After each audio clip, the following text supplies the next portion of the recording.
other. Ushers. Dr. Asin, before the immediate past the chairman, he had come to ask me a question, and then Ushers. So his question was asking when I spoke about the leadership of the sector and why we need more than certificate and professorial status to lead.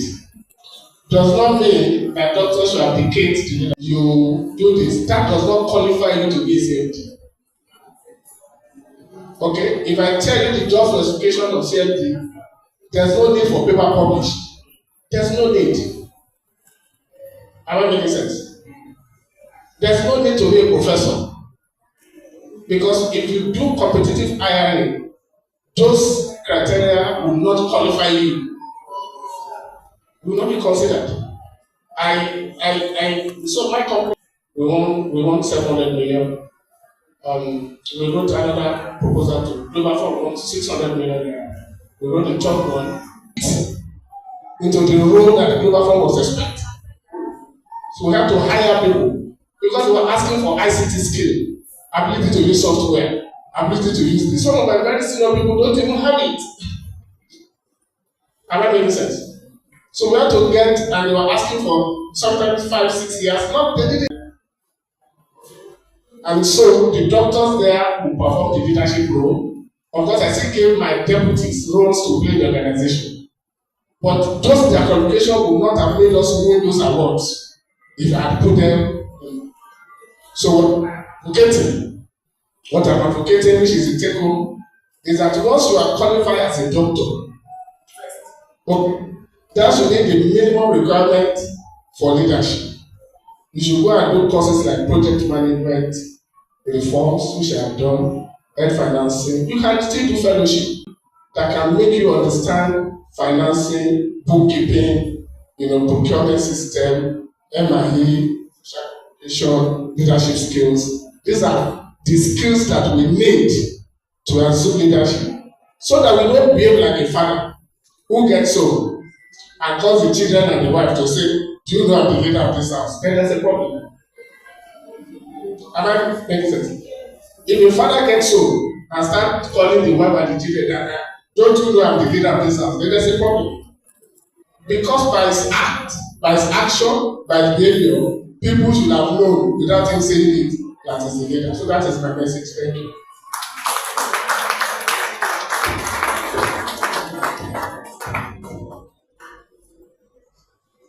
There's a question, younger one, what do you do? Groom to be leaders, right from medical. No, fantastic. So, part of what we need to do is copy a whole lot of young people who have capacity to also market other talents. Okay? Especially in digital age, right?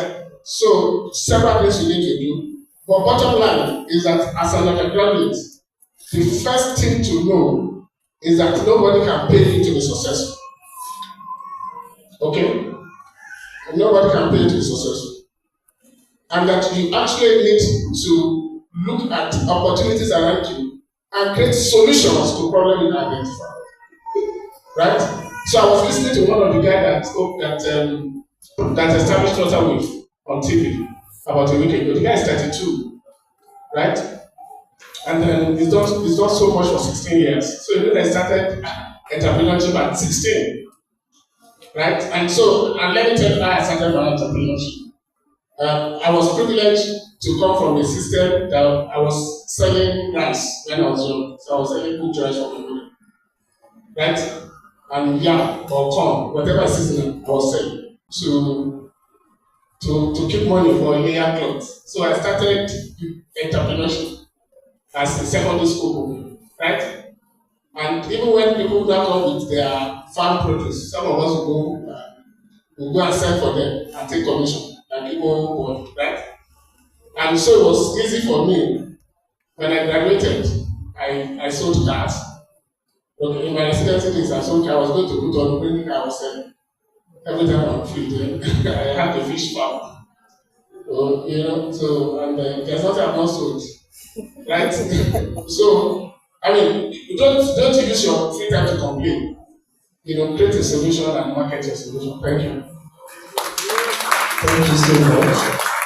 I'm sure we are done with our questions? Or do we still have anyone that wants to ask any questions? No questions, sir. Okay, thank you. Can I use this opportunity to invite Dr. Akimbo Sai? Please, you can come to this one. You have to shine. Today is your day. So, Dr. Akimbo Sai Olalekan is a field epidemiologist and is currently the acting state epidemiologist at the Ogun State Ministry of Health. He was born in Lagos State, of Medicine or Surgery in the year 2012. He furthered his education at the University of Ibadan, obtaining 2 masters in public health degrees in occupational health and field epidemiology practice in 2018 and 2023 respectively. He is a graduate of the Nigerian Field Epidemiology and Laboratory Training Programs from international institutions in the area of One Health, disease surveillance, outbreak response and coordination, project management and leadership. He has held pivotal roles in the State Ministry of Health, such as the Deputy Director, Department of Hospital Services, Coordinator, Food Hygiene and Safety Unit, and Project Manager, COVID-19 Preparedness and Response Project program. He is also the Incident Manager, Cholera and Lassa Fever IM at the State's Public Health Emergency Operations Center. Dr. Akimbo has played a pivotal role in numerous health initiatives, including his contribution to activities where he has provided technical support to over 18 states in Nigeria. He was a team lead in the southwest Nigeria during the Nigerian 8th Indicator and Impact Survey (NIIS). He has supported the development of policies and guidelines, including the NCDC operational health conferences like the Happiness Scientific Conference in Mombasa, Kenya, and the World One Health Conference in Cape Town, South Africa. On a personal note, Dr. Akimbo is a family man, married to 1 wife, has 3 beautiful kids, and resides in Abeokuta, Ogun State, where he balances his professional commitment with family life. I bring to you all today Dr. Akimbo Sai, the acting state epidemiologist.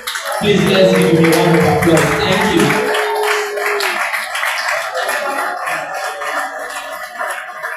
Thank you. I'm very honored, and Dr. Shola has added some spices to it. There are some things he has read out that is not in the biography I gave to you. So, thank you all. Permit me to stand on existing protocols, and after that, I still recognize my elders here, my other colleagues that are here. Good afternoon once again. Thank you for being here. Before I start my presentation, I will come back to what the previous speakers have talked about, because you may not see some of those things in my presentation. I believe we are all doctors, so I skip some basics, but I still need to mention it. We cannot talk about mitigation of infectious diseases as talked about. There are some things that are constant when we are talking about problems in the health sector. One of them is financing. So if there is no financing, you cannot effectively mitigate any outbreak. So that's a constant. I may not dwell on it during my presentation. I may focus on the technical part. Another thing I may not dwell on is the political. All the problems we have, it may be difficult for us to solve it. So giving us that baseline information, I will go to my presentation. Now, what I intend to pass out today is for us to be able to describe the common infectious diseases in public health in Nigeria and Ogun State, and we also describe the general impact, not specific to mpox, general impact of infectious diseases. I will also mention the integrated disease surveillance and response. It's a core factor to mitigating any infectious disease. And we also talk about the general concept of outbreak investigation. This will be my outline and introduction now. We all know that infectious disease pose a significant threat to global health. We don't need to spend too much time on that. At least all of us we know about the COVID-19. If we don't know about the previous ones like the Black Death, the plague, the previous massive outbreaks, we know about COVID-19. We saw what we see. New diseases are emerging, and that's a big problem. COVID-19 is called a novel virus. That novel there is because it means it is new. So, and new diseases will keep coming. We cannot stop it. COVID-19 is not the end of it. We will still have new infections we've not seen before. It is not a matter of prayer, it will happen. It's just a matter of time. We don't know when. Another interesting thing is that the old ones that we talk, the typical example is chickenpox, which I will mention somewhere in my presentation today. Mpox is also a re-emerging disease because I need to let us know that the fact that WHO declared it a disease of international concern in 2022 does not mean it's a new disease. It has been there since the 60s, the 50s. Mpox has always been there. So it is one of the diseases that qualify to be the emerging disease. Now, if you're talking about infectious disease, next slide please. Trial. It is important because anything you want to talk about the whole infectious cycle goes around this cycle. If you want to mitigate any infection, we have to come back to this cycle. If you want to prevent, if you want to control, whatever we want to do about infectious disease, this is the foundation of handling it. And that is understanding the host. Now we are talking about human being. We are the host of most of this infection. The environment is also a very important factor. Now we are dealing with cholera. You'll be surprised why is environment. When we're talking about the Mpox, we are talking about the Monkey Pox virus itself. It's the agent that is causing the disease. Now, deep understanding of these three things will help us to break the chain of infection.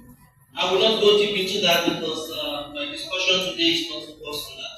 Next slide. Now, levels of diseases. We'll be using some terminologies. We know you are our guys, you are professors, all the there. But it is good to be able to differentiate between these key terms so that when we use them correctly. Sporadic. A disease can be sporadic. When it occurs in isolation, is malaria.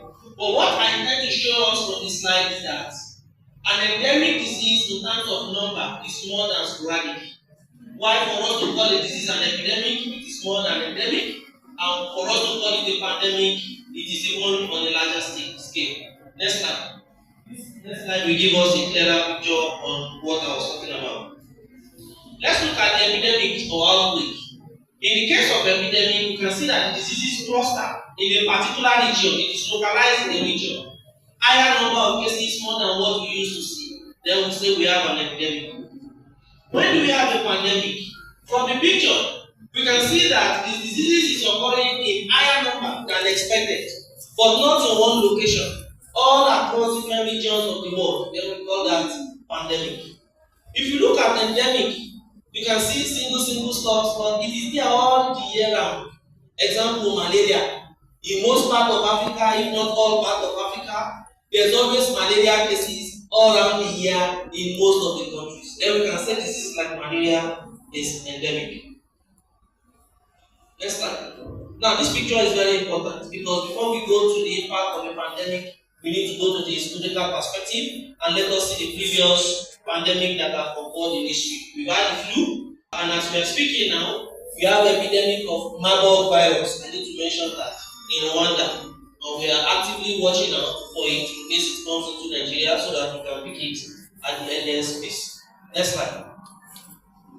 Now, all I'm doing is for us to see when I mentioned emerging and re-emerging diseases. I emphasize that some diseases are emerging, some are re-emerging.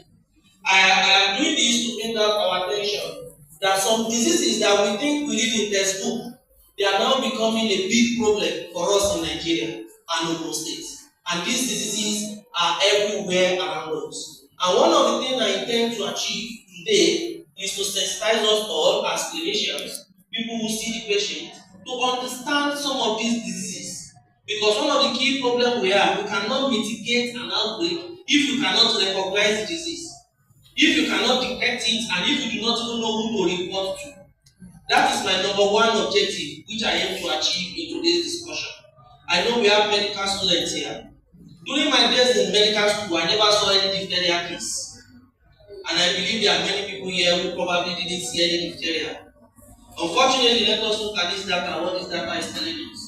Between 2022 and now, we've had 36,000 suspected cases in Nigeria across 37 states, meaning FCT included. All the states have reported, they have reported diphtheria. So it is not the typical malaria we see every day.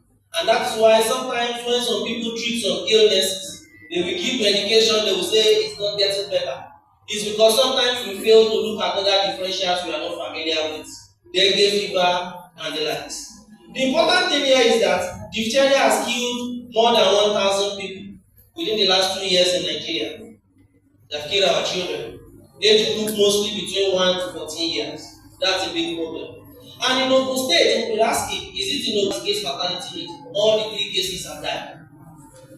Yes, it is that fatal. It's a fatal disease. And that's why we are calling our attention to it. The next one is cholera. We are laughing when we are talking about emerging diseases. Cholera is one of them.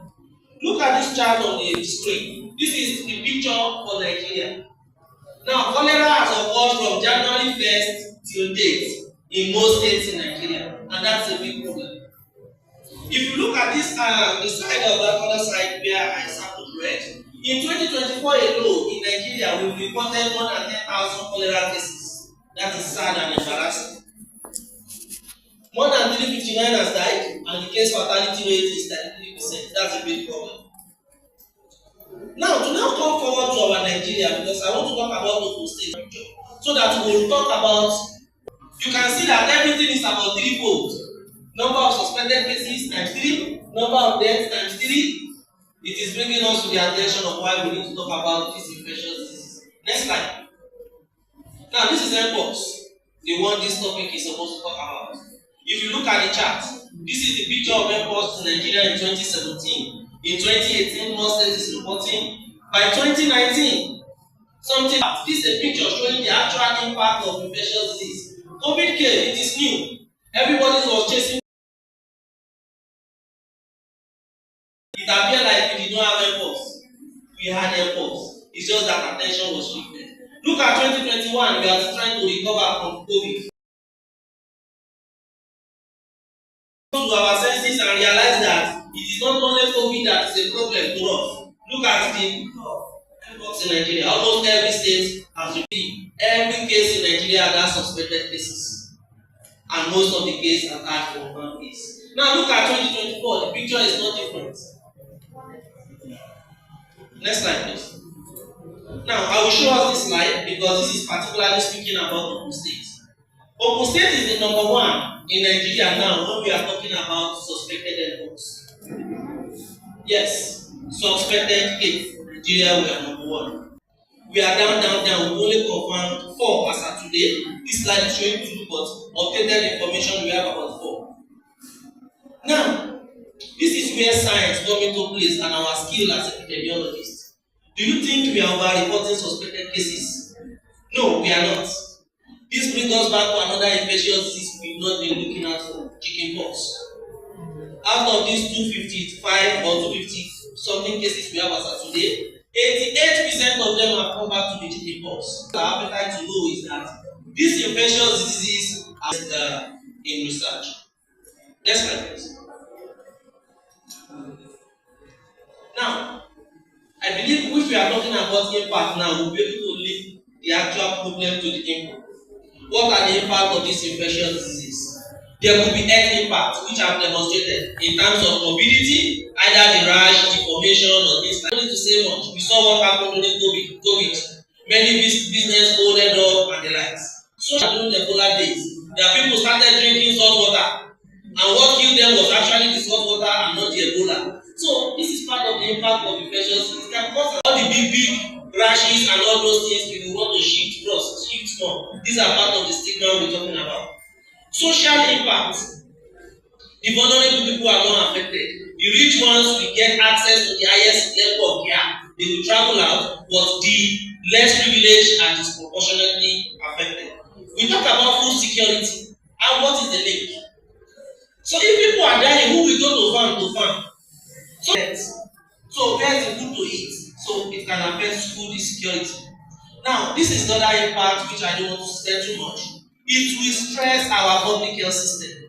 Even the so-called developed world, they realized they were not developed during COVID. There was no health system in the whole world that they actually had. Seeing countries like Cuba sending medical supplies and aids to them. That is telling you that no matter how sophisticated your health system is, just wait for an outbreak. That is when you will know that you don't have a health system. Now, the impact can be positive or negative. COVID also has positive impacts when we are talking about public health systems. Most of the things we have put in place in Ogun State now, many things happen post-COVID based on lessons we have learned. And it also helps inter-government collaboration, inter-agency collaboration. We've now seen that we cannot work in silos. We need to work with the lab, we need to work with this. So these are part of the positive impact. It's not necessarily negative. I will not waste too much time, but this is a concept we all need to read, especially the medical students. Integrated disease surveillance and response. It is a strategy by WHO, and it is particularly targeted to improve public health surveillance and response in African countries. So, giving to IGSR because it's not the surveillance lecture, but it is good for us to also look more about IGSR and read about it. Now, what are the core functions of IGSR? Why are we doing IGSR?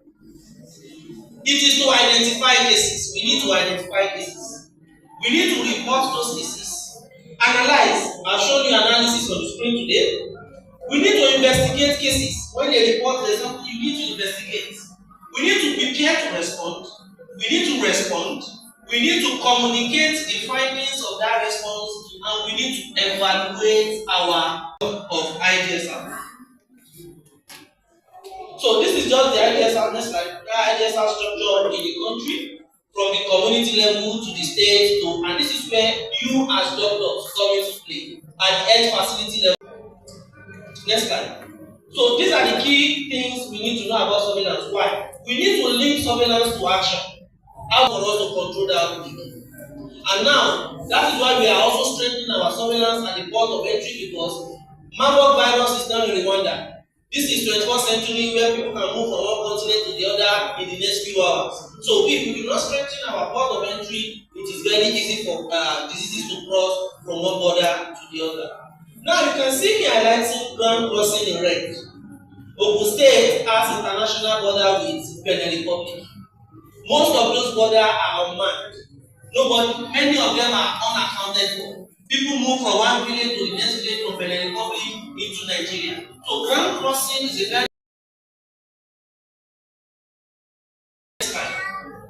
now part of IHR, International Health Regulation capacities, national legislation I've mentioned about those. Coordination is very important between different agencies before we mention. Now, disease outbreak is being coordinated using the incident management structure, using the state EOC, and that's why you'll be hearing about the emergency operations center, the incident management system, and things like that. Innovative solutions, research and development is also very important. And this is my last slide, and this is the take-home I want us to take home. There's a call for action here of what we are supposed to do. If you do not follow this One Health approach about collaboration, because a healthy environment will be three. Lassa fever, you talk about rats. If you do deforestation, you will have Lassa fever. Because the rats that are supposed to live in their bush will come and live in your house and contaminate your food. So, ecosystem, global warming, now we are having a lot of coming here. And this is the call for our younger colleagues that are coming. We have left the era of disease investigation and control to the doctors. Now, everybody has a role to play, and we must understand the role everybody has to play. One of the failure or one of the gaps in cholera response in the country today is not the responsibility of the health sector. it is the responsibility of other sector. You cannot have cholera, we call it water. If feces does not come in contact with food, so to break the chain of the cholera, it is not for us in the public water resources and other agencies. That is telling us the role everybody has to play. If it's like let us run from today to Kano, we just keep reporting cases, we keep treating them, and we will not.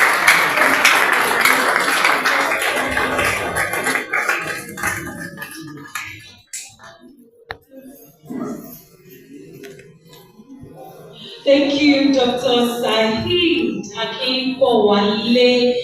You've really spoken a lot, starting from disease that emerged and the one that reemerged. We are grateful for teaching us the epidemiology triad, which is the host, agent, and also environment. Because to the level of diseases, you spoke about different diseases that emerge, like diphtheria, cholera, mpox, chickenpox, health, public health. So we are grateful for this. We say thank you and God bless you. Before we take the Okay, as Dr. Akinbowale is lecture, one of our leaders in NMA walked into the hall. Please permit me to recognize the presence of Dr. Adeomi Alayaki, past chairman of the state. Thank you very much. sir, you can't sit at the back. It is against the rules and regulations of NMA. Sir, Traditionally, the ushers, please help me. Please help usher. You're welcome, sir. You're welcome. Okay, and we go to our question and answer time. It has been requested that we take a picture with the medical students and also our special guest and past chairman. So if that's going to happen in just 1 to 2 minutes, we apologize for any interruption. So, sir, get more chairs.